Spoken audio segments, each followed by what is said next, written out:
Hey guys, I'm Nikki with Garden and Grease, and today we're going to be sowing seeds.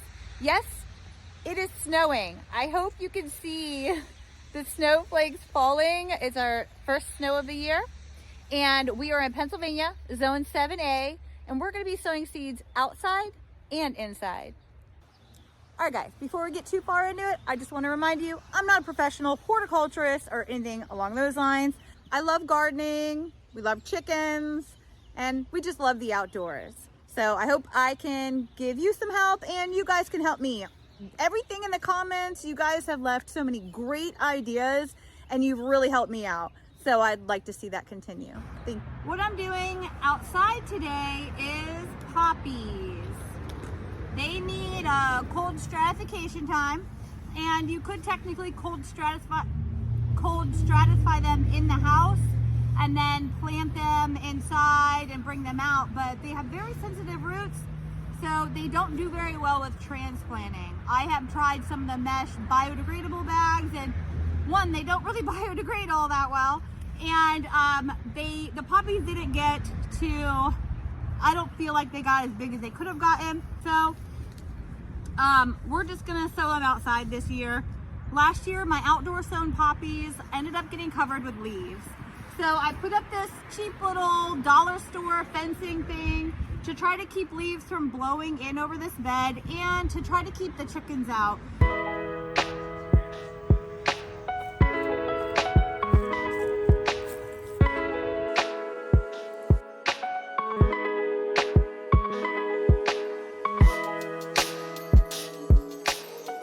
Okay, so I put up this little fencing I got at the Dollar Tree. Of course, each piece is $1.25. It's really flimsy stuff. I broke a couple of the little plastic pieces, but my soil is really kind of frozen right now. Not frozen, but it's hard to get through right now. So that probably made it a little more difficult. It's temporary. My chickens don't tend to jump over stuff to get into it. I have another little fenced area they don't jump into. We'll see if this area isn't too tempting and it'll work over here. I have one getting ready to investigate. She's coming up. Over in this side bed, which is next to our garage, I'm going to be sowing some Danish flag poppies. The Danish flag poppy. And some frosted salmon poppy. This one's beautiful. I grew it last year. Last year I also grew the giant rattlers, and then these two, the frosted salmon and the giant rattler, these are a Baker Creek seed.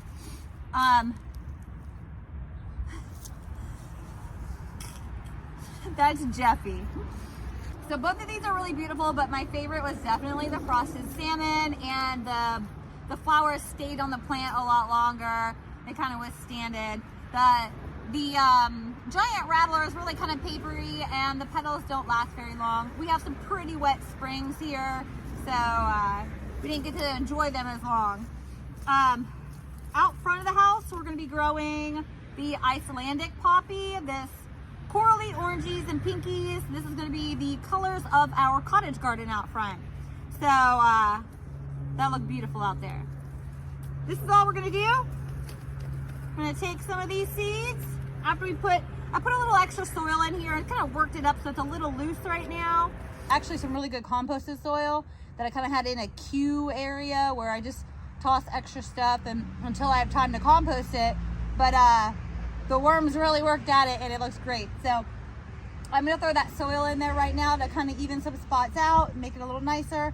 And then we're going to toss some seeds in.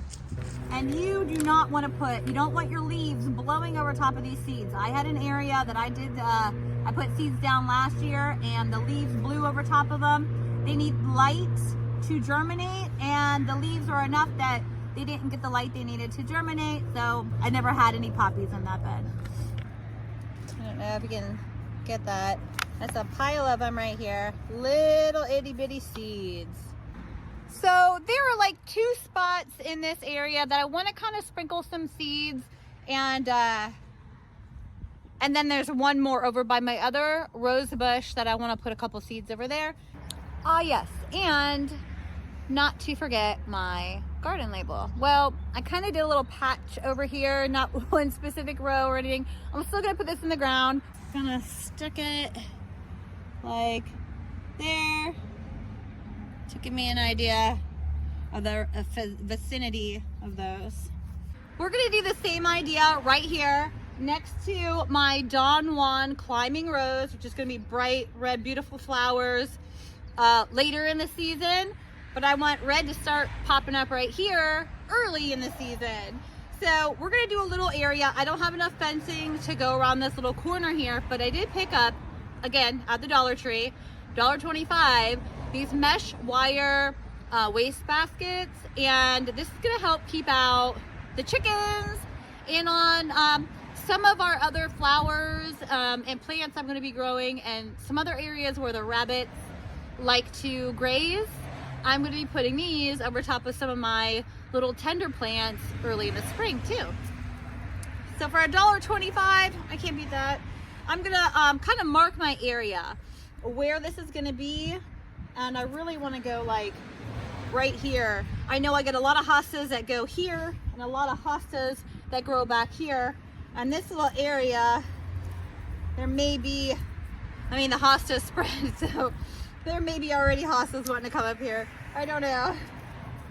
But this is also going to keep the leaves out of here so we can get some good germination.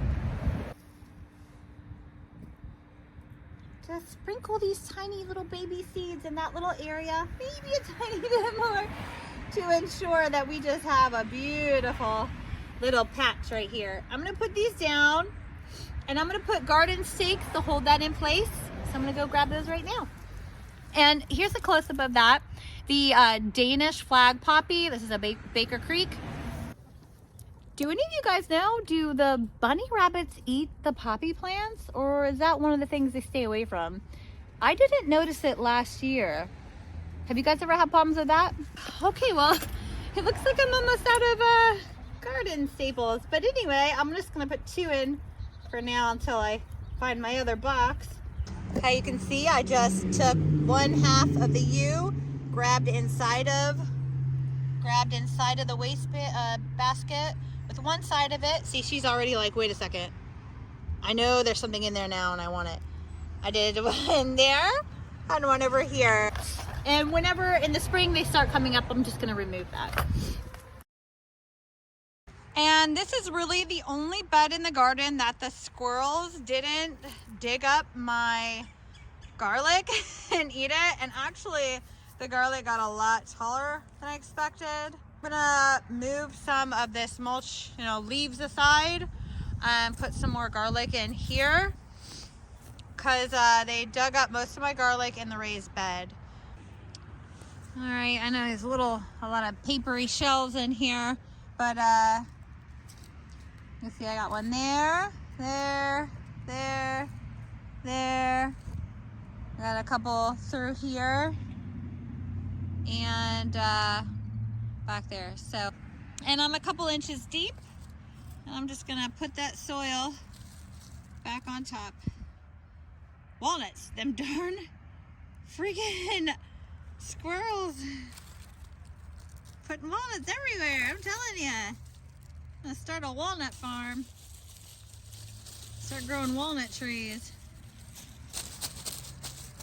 Okay. And we're just gonna put those leaves right back on top. I added extra straw to those. They got really tall. Well, I mean, you can kind of see how tall they got. And I was a little concerned that they're so big they might get damaged from the freeze.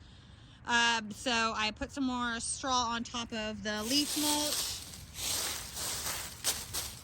Okay guys, I only have one more thing to do outside and I get to go into the warmth. I gotta feed all the wild birds because they've been sitting next to and on the bird feeder, kind of squawking at me. So I'm gonna give them feed and a lard block or whatever you call this, and then we'll go in and work on some of our indoor sowing. Okay, now that we're done with all the outdoor seed sowing of the poppies, feeding the chickens and feeding the wild birds and sowing some more garlic, we could do some of the indoor stuff and stay toasty and warm. We actually have supposed to be getting, I think it's 4 to 8 inches of snow this weekend, tomorrow I believe, so I'm really glad that we got all that done, and that snow will help water all those seeds in. Okay, so what we're going to be sowing indoors now is, for starters, I have some onion seeds that were left over from last year. Last year was the first time that I tried growing onions, and I thought onion seed would be like all other seeds. You get at least like 2 years out of your seed. No. Do not make my mistake. Buy a bunch of seeds and only use half of them. Your onion seeds supposedly aren't good the following year. They only have a 1-year viability. So we're gonna actually sow these 2 packets. It's more like the equivalent of a packet and a half. That's still a lot of onion seeds. There's 250 seeds per packet. So we're looking at roughly 350 or so seeds that we're gonna try to grow. We're gonna try those out early. I'm gonna be doing the rest of my onions. I have Walla Walla. I accidentally bought 2 packets of the Walla Walla seeds. So I do have another packet coming from Baker Creek, I believe, of a different type of onion that I didn't grow last year.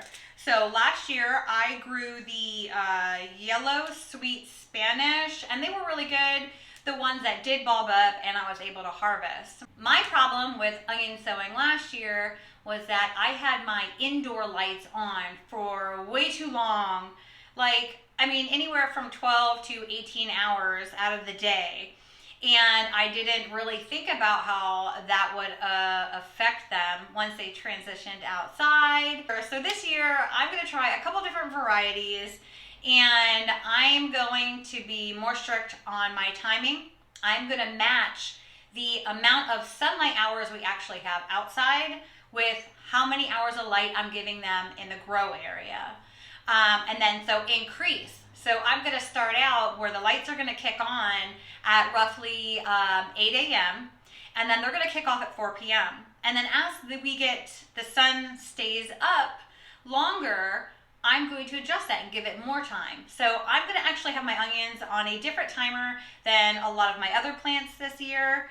We'll see how that goes. I really believe that was where my biggest problem was, and a little bit to do with how I put them out in the garden, and I'll talk more about that later on in the year. So let's hope that we can get maybe 50% of these seeds to sprout and hopefully become onion bulbs. If anybody else has ever had a problem like that, please let me know. I have never watched a video where anybody else has talked about that. I had no idea, and I feel like I'm the only one that has ever done it and like failed at it. So please put in the comments, have you had a problem with that? Any issues that you've had with onion growing? Because this year is gonna be my year to harvest a ton of big, beautiful onions and loofahs. This is gonna be my onion and loofah year, because I loved growing loofahs last year and I want a whole bunch of them this year. So other than onions, what we're gonna be sowing within the course of this week and next week, and today is January 5th, so probably in about 4 or 5 days, I'll be able to get this video up online, and over the course of the next 2 weeks, I'm gonna try to get all of these seeds sown, starting with my brassicas, and I'm gonna do a Golden Acres cabbage, a Red Acres cabbage, and some kohlrabi. If I get some broccoli seeds, I'm gonna start my broccoli seeds too. We'll see how that goes. I'm gonna start some of those indoors in little cells, not a whole lot. I'm just gonna do some, and I'm also going to try winter sowing those. I have got a whole lot of stuff I want to winter sow, but over the course of the next 2 weeks, I'm gonna try to get as many of the jugs as I can. I only have 7 right now. I'm trying to locate, and I put a message out on Facebook and stuff. I'm trying to locate some more jugs. What I want to start with, though, with the 7 that I have, and hopefully get some more really soon, is my perennials, especially my perennials that need a cold stratification. The lavender lavender needs cold stratification. And this is a really cute lavender, and I started growing some last year, and they're a little bit shorter than a lot of the big ones. And I'd love to have these around the edges of my cottage garden. And they're just beautiful, and they smell amazing. The lavender pink elegance. So that's a really good one. And I'm gonna also be sowing the Renee's Garden Angel Wings Roses. Super excited about that one. Creeping Thyme and some chives. 2 different brands of the purple coneflower echinacea. Last year I did this one, the Botanical Interest. I did the Botanical Interest last year, and I did that indoors. I cold stratified in the refrigerator. I didn't have very good germination on them, and then as they germinated and started to grow, I had a bunch of them die off on me, and then the ones that survived, I put them outside and the rabbits ate them. So yeah, the rabbits eat a lot of my stuff, but I've got a plan for them this year. They're not getting into my gardens. Mark my word on it, as they laugh at me next year. Or as they laugh at me this year in the garden, eating my food. I'm also going to be doing Feverfew and Yarrow. Now, I thought I planted I planted Dara. Where are my Dara seeds? If I could find my Dara seeds, I think I'm going to plant some Dara seeds too within the next couple weeks. They're a really good cold hardy annual. I have a whole box of cold hardy annuals that I'm going to sow later on in the month as I get more milk jugs. But these are the ones I'm starting on this week and next week. Really the perennials and anything that seriously needs like a good cold stratification length of time. I don't know if I mentioned asparagus. We're going to also do asparagus crowns, but I wanted to give it a go to try to grow it by seed as well. And one thing that isn't necessarily a seed, it's more root, that I'm getting prepared, that's going to go into soil tomorrow, is some ginger root. And I've been soaking it starting this morning. I'm just going to go do 2 pieces, 2 pots of it, one for me and one for my dad's house. I don't eat very much ginger in our household, but my dad eats a lot of it, so I thought it would be cool to grow. And that's really like a tropical plant. You can pretty much just grow that indoors. So we're going to do that. Okay, so what we have in our soil station here is just some organic seed starter mix. I don't really have a preference on brand, but this is what I'm using today. And I'm going to get my soil moist and kind of mix it up here a little bit. If you don't do this, what generally happens is you have dry soil and your little, whatever container you're using, you put your seeds in it and then you go to water it and it poofs up. All that soil expands and it doesn't want to absorb the water right away. So it could move around your seeds a little more than you wanted. I don't want the soil so wet that when I squeeze, I've got a bunch of water dripping out of it. But I want it to hold a decent form here. When I do squeeze it, I kind of want it to hold shape.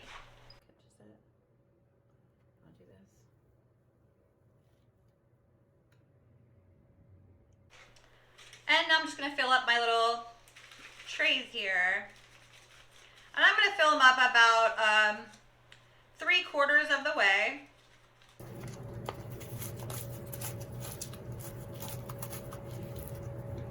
I'm going to put a whole bunch of seeds in each of the cell counts that I do. I'm going to sow it really heavy.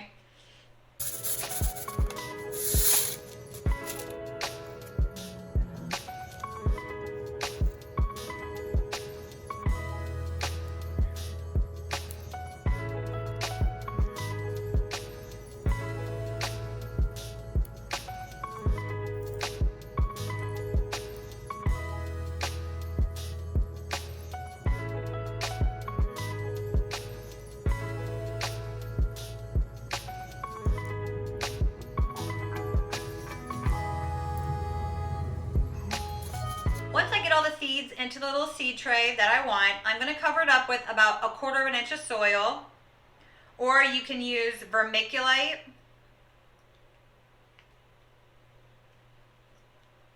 And I'm basically just sprinkling and lightly tapping it down into place. All right. As I make these, I'm going to be putting them in this tray and giving them a little dose of water. Once, or if these sprout, I'm going to start bottom watering in the tray whenever they sprout and get some roots instead of top watering.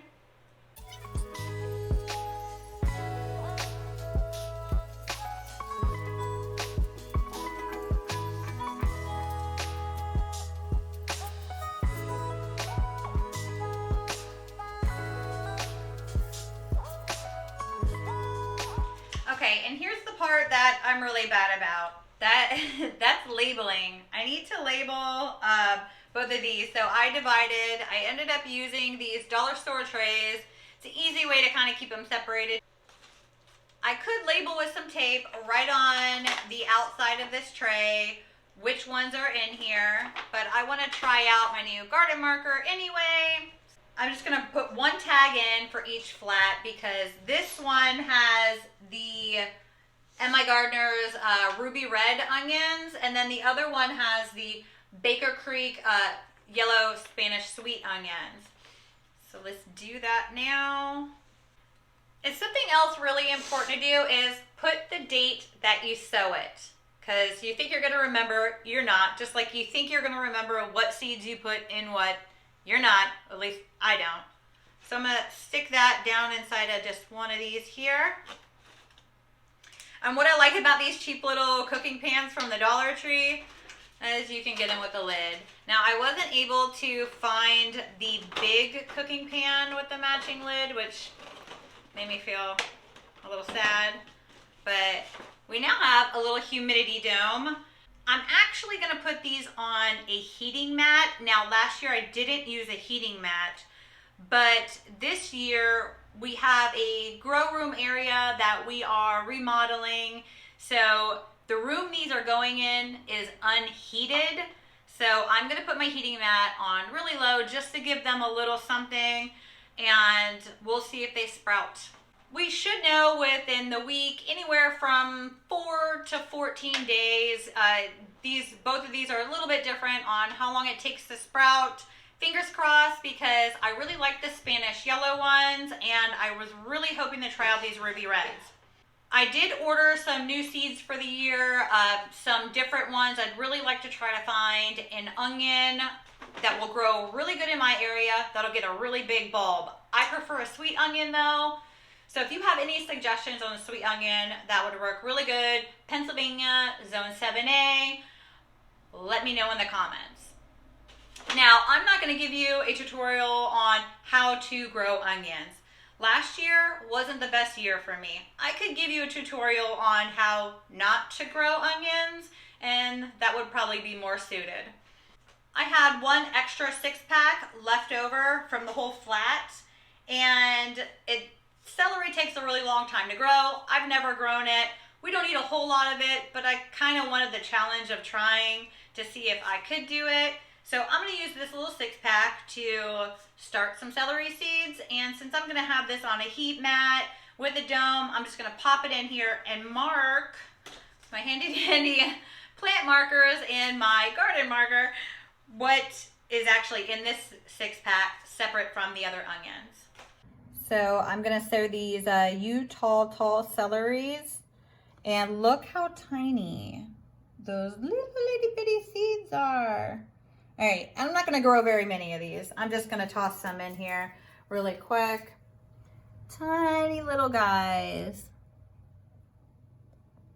Don't even know if you can see that on the camera very well. If these go well, we'll give some to Dad and he can put them in his garden too. Hey, if you guys have ever grown celery, if you have any tips or tricks, please tell me. Thank you. Okay, Okay, this is the setup I have today. I usually have the lights on all the racks, 2 of the 2-footers. I didn't want to set this whole thing up with all the lights and get everything going for stuff I don't, if I don't need it yet. I'm optimistic, thinking we'll get this, the grow room built and going soon, but I know how projects go for us. So I have the 2 lights and the heat mat. I have the heat mat here. And before I put the seedling trays on it, I don't have a thermostat for this. This heat mat literally just has this, like a dimmer switch kind of thing. I do not have a thermostat for it. And before I put any seedling trays on it, I left it sit for an hour, hour and a half, and it was at 78, just sitting on top. So this feels nice and cozy here. And I've put the seedling trays on them. And I put the seedling trays on about an hour ago. And you can tell they're getting warm inside of there. On top of the trays, it was only about, I think, 68 a minute ago. And that'll be great. So, well, looks like we had a little more germination than I thought. And I think that the center ones are germinating faster because the heat mats aren't the most expensive mats, so they may be warmer in the center than the outside. I'd say that's pretty good. I think it's been 5 days now.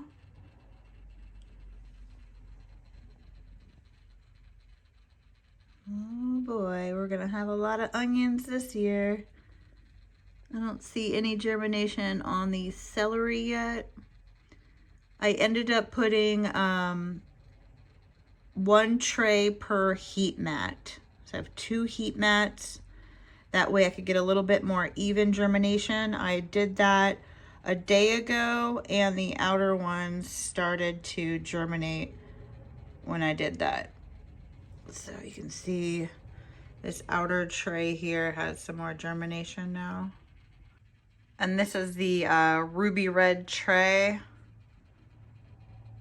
Not as much germination, but once again, in the center trays, we have more germination than around the outer edge. So, but I do see a little bit on the outer edges starting to come up.